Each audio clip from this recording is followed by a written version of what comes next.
अस्सलाम वालेकुम students, myself is professor Kamran सिरफराचा। मैं एक लेक्चर स्टार्ट कर रहा हूँ, डेवलपमेंटल बायोलॉजी से रिलेटेड ही है, बट ये उसके प्रैक्टिकल से रिलेटेड है और बड़ा इंपॉर्टेंट प्रैक्टिकल एक आता है जिसमें जो एग्जामिनर है वो हमें प्रिपेयर्ड स्लाइड्स देता है चिक एम्ब्रियो की, या हम उसे स्लाइड को बनाते हैं, बना के रखी हुई होती है।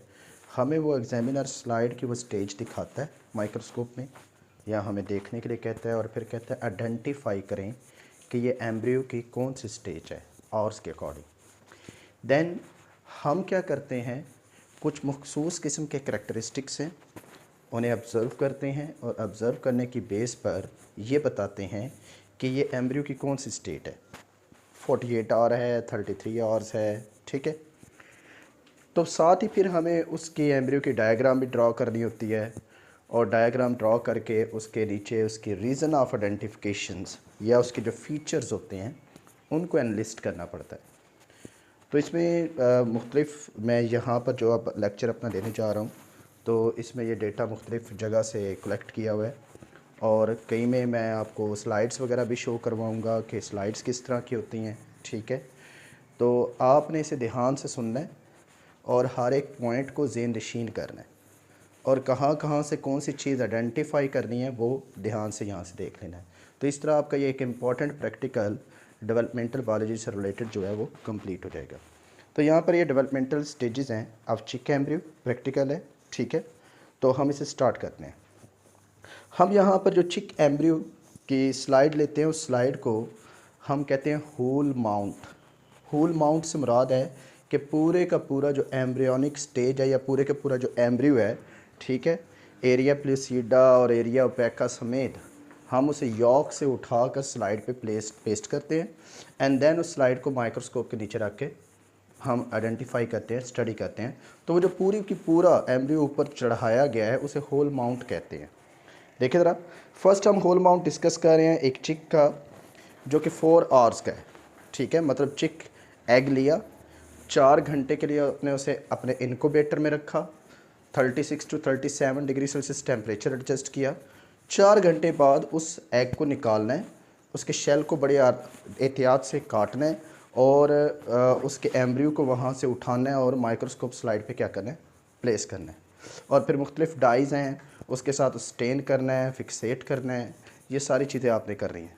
और इंशाल्लाह नेक्स्ट में अपनी स्लाइड में मैं आपको वो एक प्रैक्टिकल जो करते हुए जिस तरह वो एम्ब्रियो को उठाते हैं वो चीज़ मैं आपके साथ डिस्कस करूँगा इंशाल्लाह। देखिए जी, 4 hour after incubation the egg show differentiation of blastodisc into area pellucida and area opaca. आप जानते हैं चिक के ऊपर जो डेवलपमेंट होती है वो डिस्कॉइडल क्लीवेज होती है। उसका जब जो टॉप होता है यॉक का, वही अपनी मतलब डिवीजन शो करता है, क्लीवेज होती है और उस पर एक मल्टीसेलुलर लेयर बनती है सेल्स की जिसे ब्लास्टोडिस्क कहते हैं, ठीक है। तो 4 घंटे का जो एम्ब्रियो होता है उसकी जो ब्लास्टोडिस्क है वो 2 रीजन्स बना देती है। एक सेंट्रल रीजन होती है जिसे एरिया प्लूसिडा कहा जाता है। प्लूसिडा क्यों कह रहे हैं प्लूसिडा? इस वजह से कि जब आप उसकी स्लाइट बनाते हैं तो इस एरिया से लाइट कंपैरेटिवली पास होती है और ये एरिया आपको ट्रांसल्यूसेंट नज़र आता है, ट्रांसपेरेंट नहीं, ट्रांसल्यूसेंट, ठीक है। लाइट पास हो रही है तो इस जो लाइट पास होने वाले सेंट्रल एरिया उसे एरिया प्लूसिडा कहा जाएगा और जो साइड पे डार्क एरिया है जिसके साथ अभी भी यॉक अटैच होगी, यॉक की सेल अटैच होंगे और वहाँ से लाइट पास नहीं होगी, वो एरिया आपको डार्क नज़र आएगा। पास ये तो नहीं कहूँगा कि बिल्कुल नहीं होगी, नज़र तो आ रहा है लेकिन डार्क होगा, सेंट्रल एरिया की निस्बत क्या होगा, डार्क होगा, उसे हम एरिया ओपेका कहते हैं, ठीक है। तो कहने की बात यह है कि जो 4 घंटे का एम्ब्रियो है उसमें डिस्क्रिमिनेशन हो चुकी होती है कि एरिया ओपेका कौन सा है और एरिया प्लूसिडा कौन सा है। 1 quadrant of area pellucida become thickened, 1/4 जो एरिया प्लूसिडा होता है सेंटर से या अपने एक साइड से वो मोटा हो जाता है, which mark the future curdle end of embryo, जो एम्ब्रियो के टेल एंड को क्या करता है, मार्क करता है। इसे बेटा हम पोस्टीरियर मार्जिनल जोन भी कहते हैं, ठीक है ना। मतलब ये पहला वो एरिया है जो कि एम्ब्रियोनिक एक्सिस को जस्टिफाई कर रहा है और ये जो थिकेंड एरिया है इसको हम क्या कहेंगे, पोस्टीरियर एरिया कहेंगे, ठीक है ना। तो मतलब मैं ये कहना चाह रहा हूँ कि एरिया प्लूसिडा अपने मार्जिनल एरिया में से एक जगह से मोटा हो जाएगा, सेल उसके ऊपर आएंगे और उस एरिया को हम पोस्टीरियर मार्जिनल जोन कहेंगे और वो एम्ब्रियो का फ्यूचर कर्डल रीजन होगा, ठीक है। देन उसके बाद after 7 to 8 hour the thickening become more elongated and represent start of primitive streak. जो वही प्रिमिटिव पोस्टीरियर मार्जिनल जोन है उसका एरिया और मोटा हो जाएगा और प्रिमिटिव स्ट्रीक वहाँ पर बननी क्या हो जाएंगी, शुरू हो जाएंगी। देन ये डायग्राम आप देख सकते हैं, ये हैंड ड्रॉ डायग्राम है। इसमें ये वाला एरिया जो है, ये वाला दैट इज़ एरिया ओपेका, आप देख सकते हैं ये किनारों वाला ये एरिया ओपेका है और बीच में एरिया प्लूसिडा है। अब एरिया प्लूसिडिया का ये जो सा एक रीजन है ये बिगनिंग है प्रिमिटिव स्ट्रीक की, इस रीजन को हम पोस्टीरियर मार्जिनल जोन भी कहते हैं। आपने चिक की डेवलपमेंट पढ़ी होगी उसमें। दैन उसके बाद होल माउंट 16 आवर एम्ब्रियोज, जो 16 आवर एम्ब्रियो होता है उसके होल माउंट का जिक्र करते हैं। 16 आवर्स आफ्टर इनक्यूबेशन, अगर मतलब हमने एक तो एग रखा नहीं होगा, एक एग को तो हमने 4 घंटे बाद स्टडी कर लिया, हमने तो इस तरह के 8-9 एग्स रखे होंगे। इवन दो एक आधा एग बीच में से ख़राब भी हो जाए तो तब भी कोई मसला ना बने। तो एक एग जो अंडा था वो हमने 4 घंटे के बाद निकाल के उसे स्टडी कर लिया। दूसरा होल माउंट बनाएंगे हम 16 घंटे के बाद। तो 16 आवर्स जो सा एम्ब्रियो है उसके हम चाहे इनक्यूबेटेड एग से स्लाइड खुद बना के देख लें या प्रिपेयर्ड स्लाइड मिल जाती है मार्केट से, उसे देख लें तो उसमें क्या करैक्टर होंगे। 16 hour after incubation the primitive streak become so distincted, primitive streak बिल्कुल वाज़िया हो जाएगी। पोस्टीरियर रीजन से एक मोटी लाइन, सेंट्रल थिकनिंग लाइन जो सी ना, मतलब सेंटर से जो ब्लास्टोडर्म है, ठीक है, उसका जो सेंट्रल पोर्शन है वो डॉर्सल रीजन से मोटा होने लग पड़ेगा, उसे आप प्रिमिटिव स्ट्रीक कहते हैं। और एम्ब्रियो को करेक्टराइज करेगा, ठीक है, एज प्रिमिटिव स्ट्रीक स्टेज। इस स्टेज पर आप एम्ब्रियो को प्रिमिटिव स्ट्रीक स्टेज कहेंगे, एम्ब्रियो की स्टेज को, क्योंकि पोस्टीरियर मार्जिनल जोन से एक थिकन लाइन पैदा हो रही थी प्रिमिटिव स्ट्रीक, अब वो बाकायदा आगे की तरफ पोस्टीरियर से एंटीरियर साइड पे क्या करेगी, जाएगी। In fixed and stand slide, अगर आप एक फिक्स्ड और स्टेन्ड स्लाइड को देखें, अब फिक्स्ड से मुराद जैसे आपने जिसकी मेटाबॉलिक एक्टिविटी को स्टॉप कर दिया, और स्टेन्ड से मुराद जिसको आपने प्रॉपर डाई के साथ स्ट्रेनिंग की भी है। Whole mount is composed of central furrow, उसमें एक सेंटर में धंसाव नजर आएगा, that is called primitive groove. मतलब पीछे वाला हिस्सा जो है ना पोस्टीरियर रीजन, प्रिमिटिव स्ट्रीक तो आगे बनती चली जाएगी लेकिन जो पीछे वाला रीजन होगा पोस्टीरियर रीजन का, वहाँ से सेल चू के निकल के नीचे जाने लग पड़ेंगे, ठीक है, एपिब्लास्ट और हाइपोब्लास्ट के दरमियान। तो आपको जो स्लाइड है उसमें प्रिमिटिव ग्रूव नज़र आना शुरू हो जाएगा और उसके किनारे मोटे होंगे और उन मोटे किनारों को प्रिमिटिव रिजेस कहा जाएगा, मतलब which is lined by thickened primitive ridges. Then उसके बाद at cephalic end of primitive streak the closely packed cells, जो सेफेलिक एंड होगा मतलब ऊपर एंटीरियर रीजन वाला एरिया होगा, उसमें क्लोजली पैक्ड सेल्स होंगे जिनको आप हैंसन नोड कहते हैं। ये जब मैंने पढ़ाया था आपको चिक डेवलपमेंट, ठीक है, उसमें मैंने हैंसन नोड बताया था कि प्रिमिटिव स्ट्रीक पोस्टीरियर से एंटीरियर साइड पे जाती रहेगी और आगे टॉप पर एक मोटा एरिया होगा जिसे हैंसन नोड कहते हैं। The part of area pellucida adjacent the primitive streak show increased thickness and this embryonic elliptical shape, और इस फॉर्म में जो एम्ब्रियोनिक शेप है वो एपिलिप्टिकल स्टेज पे आ जाएगा। मतलब आपके 16 घंटे का जो एम्ब्रियो आप देख रहे हैं, आप उसे कैसे पहचानेंगे? आप ये देखेंगे कि उसमें आपको प्रिमिटिव स्ट्रीक भी नज़र आ रही होगी, एंटीरियर रीजन पर आपको हैंसन नोड भी नज़र आ रहा होगा और बिल्कुल पोस्टीरियर रीजन पर आपको प्रिमिटिव ग्रूव जो धंसा हुआ है नीचे की तरफ वो भी नज़र आ रहा होगा और उसके एजेस भी नज़र आ रहे होंगे, ठीक है। और area pellucida is assume elliptical shape, और पूरे के पूरा एरिया पेलुसिडा जो सा वो बेजवी राउंड से बेजवी शेप में आ जाएगा। And elongated primitive streak represent long axis of future of embryonic body, और जो एलोंगेटेड प्रिमिटिव स्ट्रीक है ये एक लंबा एक्सिस शो करेगा जो फ्यूचर एम्ब्रियोनिक बॉडी का एक्सिस होगा, यानी कि एंटीरियर और पोस्टीरियर एक्सिस यहाँ पर प्रिमिटिव स्ट्रीक बना देगी इस स्टेज में। और जो कर्डल एंड होगा स्ट्रीक का which lie close to the area opaca, जो कर्डल एंड है वो एरिया ओपेका के क्या होगा, बिल्कुल करीब होगा, यानी कि किनारों के करीब होगा, ठीक है। जैसे आपको ये डायग्राम नज़र आ रही है, अब ये देखिए ना, जो शेप है एम्ब्रियो की वो राउंड नहीं रही बल्कि वो एलिप्टिकल हो गई है। ये किनारे जो से हैं वो एरिया प्लेस ओपेका है, ठीक है। यहाँ पर आपको ये प्रिमिटिव ग्रूव नज़र आ रहा है, उसके किनारे जो से मोटे मोटे प्रिमिटिव रिजेस हैं और वो आगे जाकर हैंसन नोड पर पहुँच रहे हैं और वहाँ पर एक प्रिमिटिव पिट भी बन जाएगा। ये एरिया पेलुसिडा होगा और ये सारे का सारे एम्ब्रियो की स्टेज आपको 16 घंटे वाले एम्ब्रियो में क्या होंगे, नज़र आएंगे। फिर उसके बाद 18 घंटे का एम्ब्रियो, अच्छा 18R और 16R में कोई इतना डिफरेंस नहीं है, लेकिन ज़्यादातर जो आपको स्लाइड्स दिखाई जाती हैं वो 18R का होता है, 16R का होने के चांस कम होते हैं। ठीक है, तो 18R का it is a whole mount of 18R stage of embryo. ये 18R स्टेज ऑफ एम्ब्रियो की एक स्टेज होती है, होल माउंट होता है जिसे आपको दिखाया जाता है। And eight this stage the dark peripheral area, जो किनारों वाला पेरिफेरल एरिया वो ओपेका होता है, और जो सेंट्रल एरिया होता है वो एरिया प्लेसिडा होता है, और वो बिल्कुल क्लियरली विजिबल होता है 18 घंटे के में। 18 में भी विजिबल होता है, इवन दो 4 घंटे वाली सेल स्टेज में भी विजिबल होता है। तो कई ऐसे करैक्टर हैं जो कि रिपीट होते हैं कई एम्ब्रियोनिक स्टेजेस में, तो हमें ये फ़ायदा होता है कि एक दफ़ा हम उसे देख लें तो कई और स्टेजेस में देखें तो हमें वो वाज़िया नज़र आने लग पड़ते हैं, तो हम उनको अपनी फीचर्स में लिख सकते हैं पेपर में। In the interior part is represent the proamnion. जो इंटीरियर रीजन होगा वहाँ पर एक छोटा सा सैक लाइक स्ट्रक्चर और कुछ सेल इकट्ठे होना शुरू हो जाएंगे, वो प्रोएमनियन बनाएगा। चूँकि आप जानते हैं चिक एमनियोटिक ऑर्गेनिज्म में आते हैं, एमनियोट्स में आते हैं, तो इनमें एमनियन बनती है, प्रोएमनियन बनती है, विच इज़ स्मॉल, जो पहले तो छोटी होती है, कंपेरेटिवली मोर ट्रांसल्यूसेंट एरिया होता है एज़ कम्पेयर टू एरिया प्लेसिडा। यानी कि आप स्लाइड को देख रहे होंगे, दरमियान वाला एरिया तो आपको ट्रांसल्यूसेंट नज़र आ रहा है, लेकिन उसके टॉप पर लाइट ज़्यादा निकल रही होगी। ठीक है, ज़्यादा इनलाइटेड एरिया नज़र आ रहा होगा, वो प्रोएमनियन होगा। ठीक है, मैं आपको ये स्लाइड दिखाता हूँ ज़रा, जो एक्चुअल स्लाइड आपको नज़र आएगी। ठीक है, अब यहाँ पर देखें, ये एरिया है पूरे primitive streak, posterior zone, anterior zone, और यहाँ पर आगे प्रोएमनियन क्या होगा, बनना शुरू हो जाएगा। ठीक है, हैंसन नोड के बिल्कुल आगे।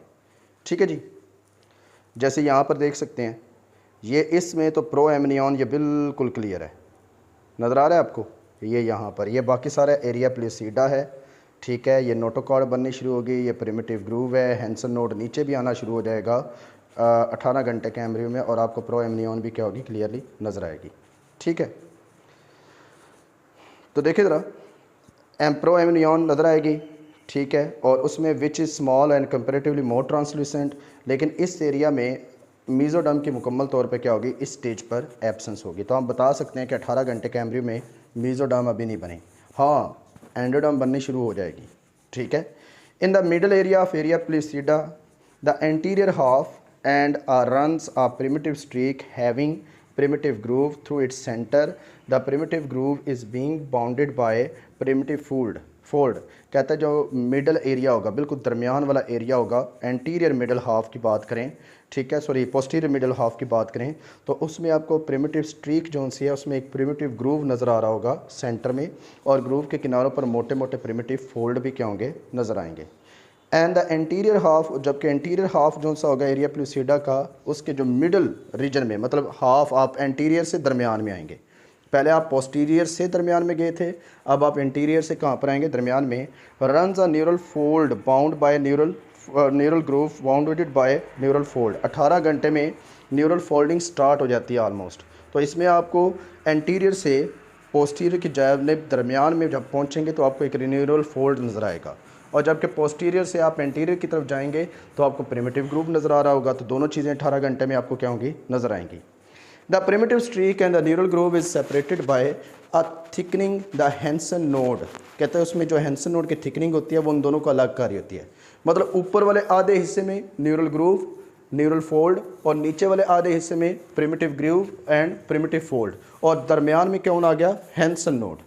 ठीक है, इसमें एक स्मॉल डिप्रेशन होता है जो सेंटर होता है हैंसन पिट के तौर पर, हैंसन नोड्स, हैंसन पिट के तौर पर उसे देखा जाता है। ठीक है, the primitive streak give rise to an out growth. फिर प्रिमिटिव स्ट्रीक से साथ ही एक आउट ग्रोथ निकलती है बिलो द प्रिमिटिव ग्रूव के नीचे, मतलब सेल चंद निकलते हैं, and they will form the notochord. वो क्या करेंगे, नोटोकॉर्ड बनाएंगे।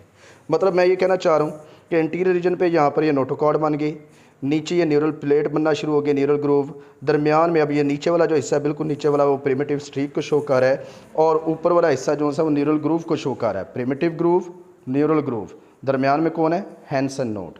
ठीक है, और नोटोकॉर्ड भी प्रिमिटिव ग्रूव, न्यूरल ग्रूव के बिल्कुल नीचे होगा, तो वो पोस्टीरियर, एंटीरियर टू पोस्टीरियर क्या करेगा, रन करेगा। ठीक है जी, देखिए जी आगे 21 और चिक एम्ब्रियो की बात करते हैं कि आप उसे किस तरह आइडेंटिफाई करेंगे। तो जब आप उसकी स्लाइड देखेंगे तो इस स्टेज पर क्या होगा, डार्क पेरिफेरल एरिया ओपेका होगा, ठीक है, और सेंट्रल ट्रांसल्यूसेंट एरिया भी होगा, और कलरलेस एरिया प्लेसिडा होगा जो कि डिस्टिंक्टली क्या होगा, विजिबल होगा। आहिस्ता आहिस्ता मैं आपको बता दूं कि आप एरिया प्लूसिडा को बिल्कुल क्लियरली विजिबल नहीं देख पाएंगे जैसे जैसे एम्ब्रियोनिक डेवलपमेंट आगे चलेगी, ठीक है। लेकिन आपको 21 घंटे तक भी एरिया प्लूसिडा और एरिया ओपेका अलग अलग नज़र आते रहेंगे। तो आप अपने जो करेक्टरिस्टिक लिख रहे हैं उसमें से इंक्लूड कर सकते हैं। In the interior part are present proamnion, इसके भी इंटीरियर पार्ट में प्रोएमनियन होगी विच इज़ स्मॉल, जो कंपेरेटिवली छोटी होगी, and comparatively more translucent region of area pellucida. आप देखिए ये वही बात 18 घंटे वाली यहाँ पर भी रिपीट हो रही है। And it is characterise by the absence of mesoderm, again mesoderm यहाँ पर भी क्या है, एब्सेंट है, ठीक है। तो मतलब इतना कोई ख़ास डिफरेंस नहीं है 18 से 21 घंटे के एम्ब्रियो में, ठीक है। साथ ही the middle of area pellucida posterior half में आपको प्रिमिटिव स्ट्रीक नज़र आ रही होगी, प्रिमिटिव ग्रूव होगी, और एंटीरियर हाफ में आपको क्या नज़र आएगा, वही न्यूरल फोल्ड, न्यूरल ग्रूव वगैरह, और दरमियान में अभी तक कौन फंसा हुआ होगा, हैंसन नोड, ठीक है ना। देखें एंटीरियर हाफ एरिया प्लूसिडा, ठीक है, इन द मिडल वो न्यूरल ग्रूव रन हो रहा होगा और न्यूरल फोल्ड होंगे उसके, और जो प्रिमिटिव स्ट्रीक है न्यूरल ग्रूव के वो सेपरेट करेंगे किससे, हैंसन नोड से, ठीक है। The primitive streak give rise to small out growth, यहाँ पर भी वही स्मॉल आउट ग्रोथ होगी जो कि क्या कहते हैं, बनाएगा किसको, नोटोकॉर्ड को। लेकिन फ़र्क क्या है, पिछली स्लाइड से डिफरेंस क्या आएगा। At this stage embryonic and extra embryonic region have also become distinguished in area pellucida. क्या आपको अब यहाँ पर एरिया प्लूसिडा में दो अलग अलग रीजन नज़र आने लग पड़ेंगे, एम्ब्रियोनिक और एक्स्ट्रा एम्ब्रियोनिक रीजन। अब एम्ब्रियोनिक रीजन कौन सा होगा, जो कि एपिब्लास्ट से रिलेटेड होगा और उससे मेसोडर्म, एक्टोडर्म ये वगैरह बनना शुरू हो जाएंगी। लेकिन जो एक्स्ट्रा एम्ब्रियोनिक रीजन है वो कौन सा होगा, जो कि एमनियन वगैरह इस तरह की चीज़ें बनाना शुरू कर देगा, या यॉक से मतलब अलग अलग नज़र आने लग पड़ेगा। At the interior most part of the ectoderm given rise to head fold, जो कि एंटीरियर पार्ट होगा उसमें हेड फोल्ड बनेगा, which is the pocket like extension of neural fold, जो न्यूरल फोल्ड की एक पॉकेट लाइक ना, जिस तरह थैली नहीं बनी होती उस तरह की थैली होगी, एक्सटेंशन होगी, ठीक है। And with the ectoderm underlying the endoderm is also transformed into pocket like structure the foregut. कहता है कि जो एंटीरियर पार्ट होगा एक्टोडर्म का वो हेड का फोल्ड बनाएगा, और जो न्यूरल फोल्ड है वो पॉकेट लाइक यानी कि ब्रेन के लिए थैला सा बना देगा, जबकि एक्टोडर्म के नीचे अंदर की तरफ एंडोडर्म की तरफ आए वो भी एक पॉकेट लाइक स्ट्रक्चर बनाएगा, जो कि फोरगट यानी कि माउथ और इसोफेगस वैसे जैसी चीज़ें बनाना शुरू करेगा।